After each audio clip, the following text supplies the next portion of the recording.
Hello, everyone. Welcome to the Accelerate Your Performance podcast. I'm your host, Dr. Janet Pilcher, founder and president of Studer Education.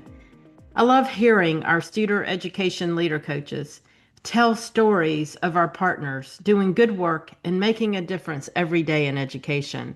I love hearing how the good work is making a difference in the lives of our students, families, and communities, and how the 9 pillars of leadership excellence are part of that good work. And as we near our March regional conference in Wisconsin, I'm growing more excited about hearing more partner stories and how the 9 pillars can be used by new and existing partners to grow their improvement work. Today, I sit down with Dr. Casey Blochowiak, one of our vice presidents of coaching at Studer Education. Casey will be one of our speakers at the March Regional Conference, and she is one of the outstanding leader coaches in the trenches doing improvement work with our partners every day. Casey has an extensive career in education. She has served as a teacher, teacher leader, elementary principal, high school principal, and executive leader of a K-12 school district. And I'm proud to say she is a former Studer Education partner. Casey has served in leadership for over 15 years, and she continues to lead as one of our executive leaders in Studer Education. I'm honored to have Casey as a colleague and to work beside her every day. It's great to have Casey on the show. Casey, welcome to the show today. It's great to have you on.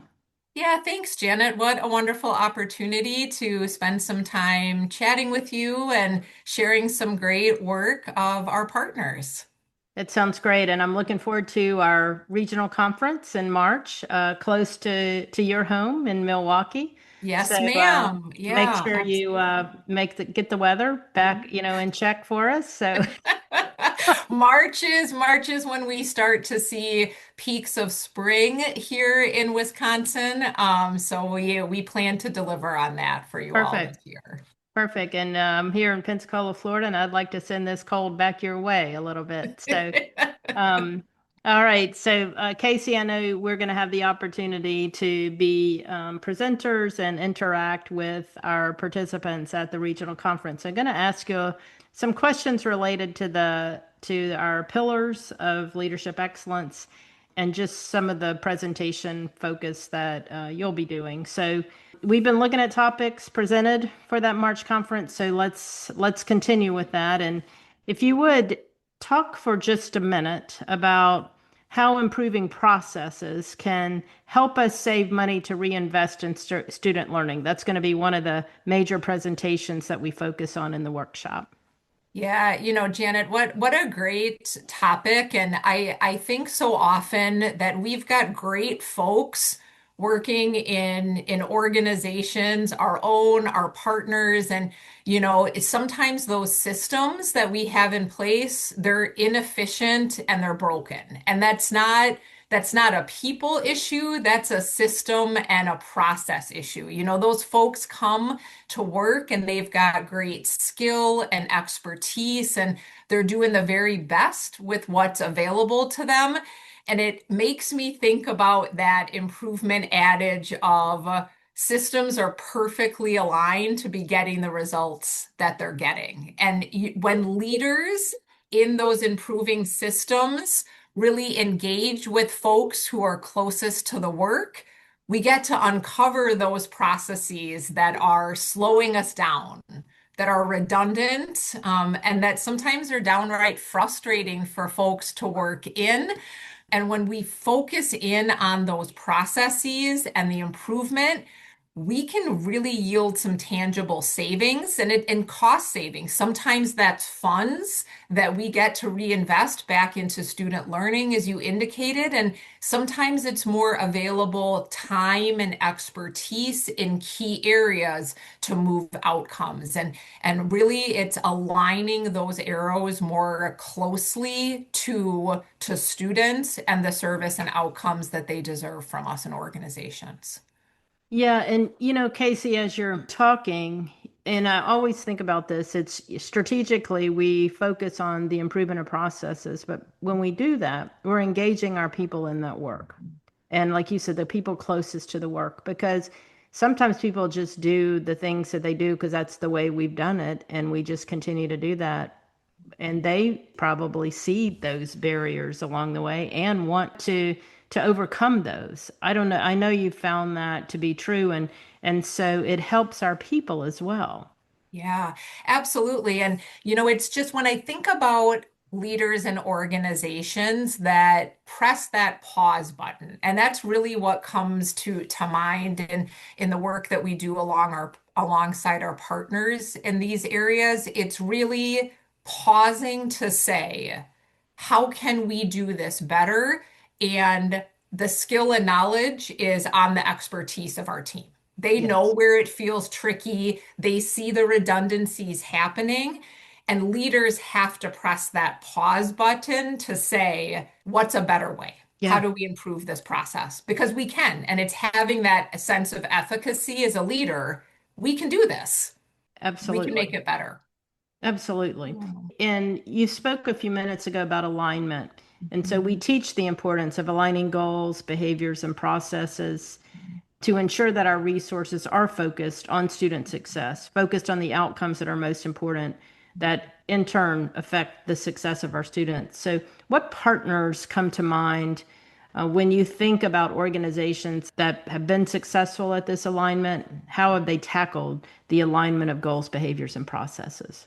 Yeah, so Rapid City area schools immediately came to mind for me when posed with these questions around that idea of alignment. And so here's a little bit about their story and their journey. So, about 3 years ago, I was privileged to come alongside them in their community in the facilitation of their current strategic plan. And one of the very clear areas of focus that came out of that process was improved facilities.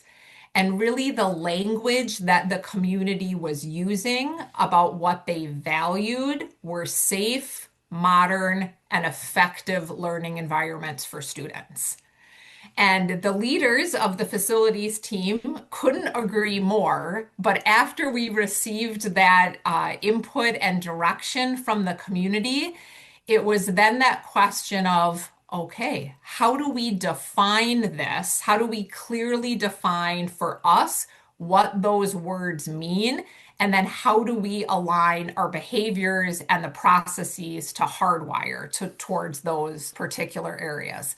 And so that team set out to really define what safe, modern, and effective learning environments meant for them.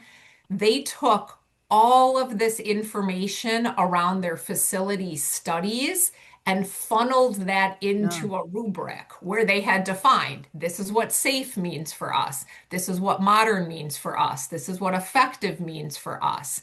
And then they aligned each of their buildings against that particular standard. So their goals were just strikingly clear. They then set an improvement target every year. We want to move this number of schools up to these particular standards. It was and is strikingly clear. And what I've so enjoyed watching that team do is just see those behaviors become hardwired. I can think about two of their leaders in particular, Janet, Coy and Jade. And when we meet, they pull up their facility standard. And one of the questions I always ask them, because I get so excited about it, is who else are you showing this to? Yeah. And Jade in particular says, everyone, every time I have an opportunity to talk with a building leader about their facilities and requests, I'm pulling this document up. So that idea of the behavior of we take our facilities, we align them to these standards. As a leader, I am always bringing that up in the conversation because it's the tool that's helping us do that. And now their processes are becoming so hardwired. The requests that come in regarding facilities improvement, the principals, the receivers of those requests, they all know they're going to be evaluated against this standard so that all of their buildings are rising in that way. And it's not a one-off or a loud voice that gets an Mhm. approval. It's really all of the buildings and the leaders moving in that direction. It's just been a really amazing thing to see, and how they've hardwired it over the past couple of years. Yeah, that's excellent. And Casey, what was going through my mind too, they're working with that internally. It came from input, right? It came from people's input in terms of what they wanted. So just to be able to share that back out with here's what yeah, your input, here's specifically what we've done, here's what that looks like. And you're coaching the people who provided input on what right looks like as well, right? I mean, Yes. it's just such a so people can see that you're acting on what their input was at the very beginning, and internally, we're building those processes to where we're getting the outcomes that are most meaningful to us based on the way we've defined those. That's an excellent example. And good for them, good for the work that they've done as leaders and the excitement that they can see when they're continuing that work.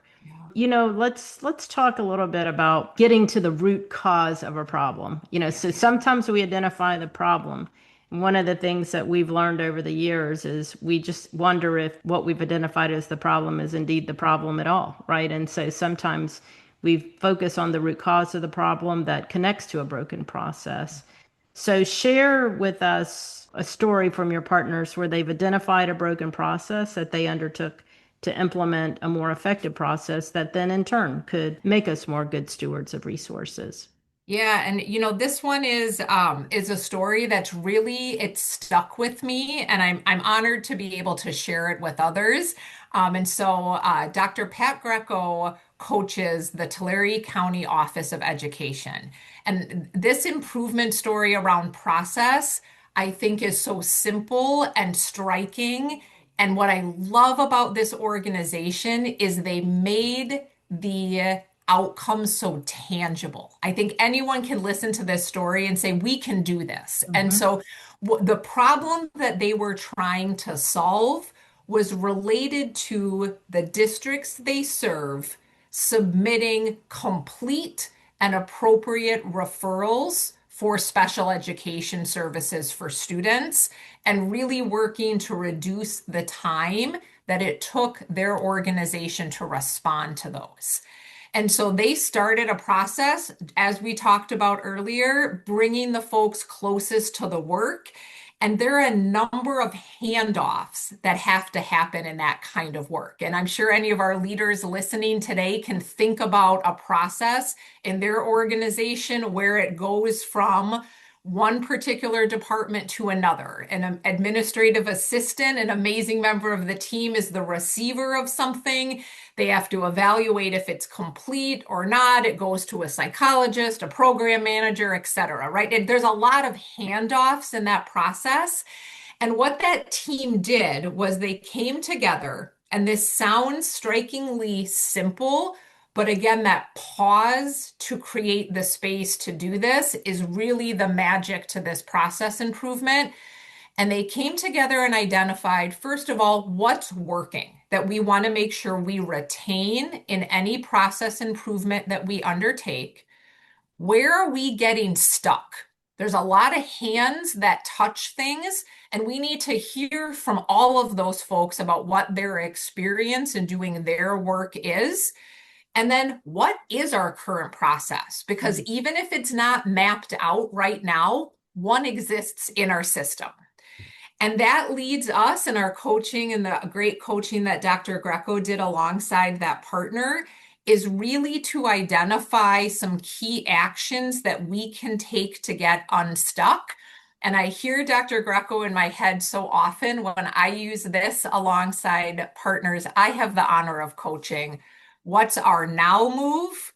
What's our next move? And what's our later move? Mm. And it's so simple, but it really commits us to taking a step of progress and not getting stuck in perfection. So we're going to make some improvements on that process based on where we're getting stuck, informed by the folks that are closest to the work.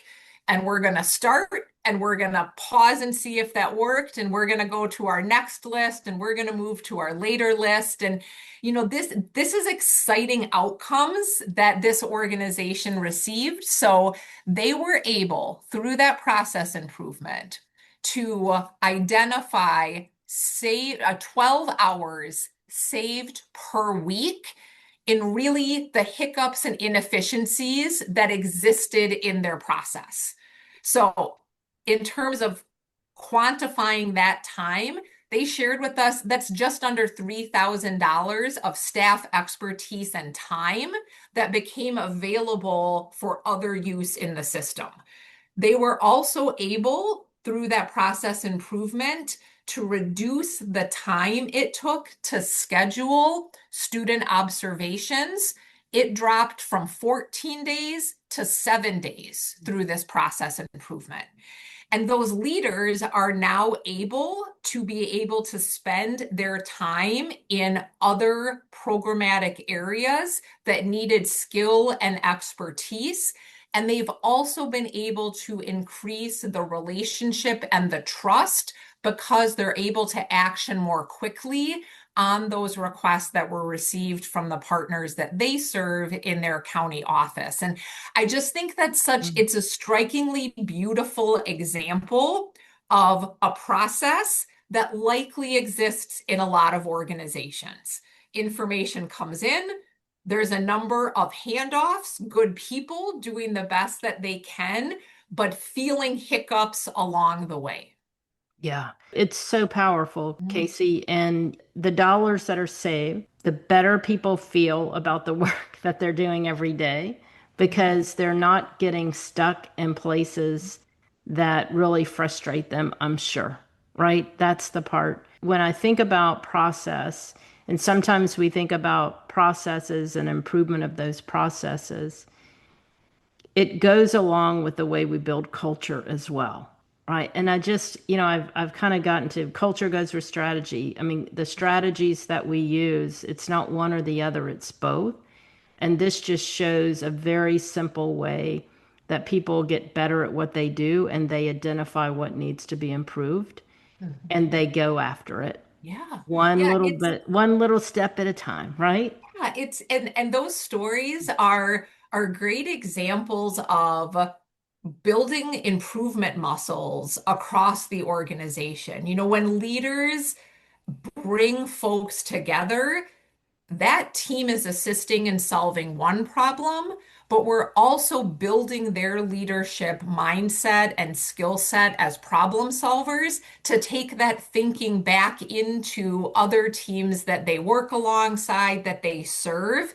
It's just this like beginning accelerator that leaders can take in their organizations that's so critical Yeah, for so what we good. need. And those results, that's where the flywheel spins. We get results, we see impact, we feel those impacts, and we continue the movement forward. So, two great examples, and congratulations to those partners and the leaders within those organizations for taking on the work and working with their teams to get good outcomes. And thank you, Casey, for your work, and Dr. Greco with the work that she does with the partners as well.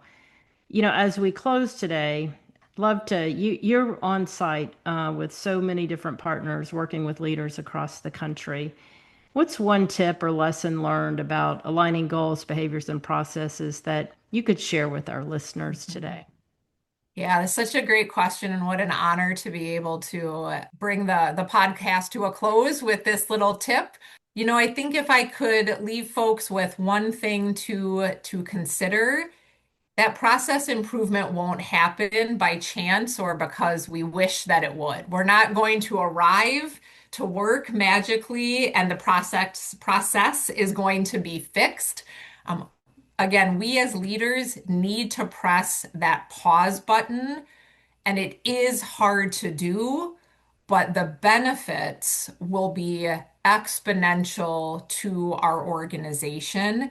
And when I think about leaders that place the priority on that pause, they're really developing a team of leaders that values outcomes for their organization. We can't just keep moving the way that we're moving.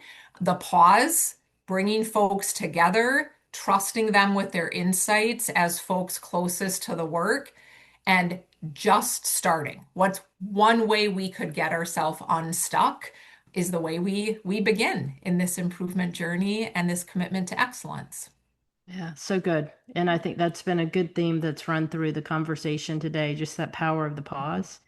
And I love what you just said. It doesn't just happen. We have to intentionally make that happen and really be reflective with ourselves and our team. So Casey, thank you so much for the work that you do, for the leadership that you provide to our team, and just the way that you make an impact on the lives of the leaders that we touch every day, who in turn make an impact on students and families. So thank you so much. Thanks, Janet.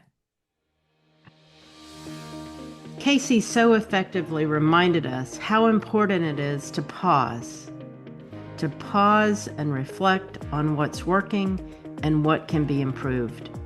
Many times we have good people doing the good work, but the systems and processes need to be tweaked for the work to be taken to the next level, and for people to be in a place to do their best work. Intentionally pausing to reflect independently and as teams allows leaders to replicate, grow, and celebrate what is working, and to modify, improve, and abandon what isn't working. This practice of reflecting on processes ensures we are investing our resources in the right place, and that is in students. If you want to learn more about how improving processes can help us invest in students, join us at our upcoming regional workshop in Pewaukee, Wisconsin on March 5th. If growing your leadership is one of your professional goals, this interactive workshop called Take Your Leadership to the Next Level is for you and your team. We hope you will join us. So visit us at studereducation.com/events. I hope to see you and your team there. It's great to get together, have times where we can connect with each other, network, and learn from each other. So hopefully you'll be there with us, and hope that you continue to tune into the Accelerate Your Performance podcast every week. Until then, everyone, have a great week.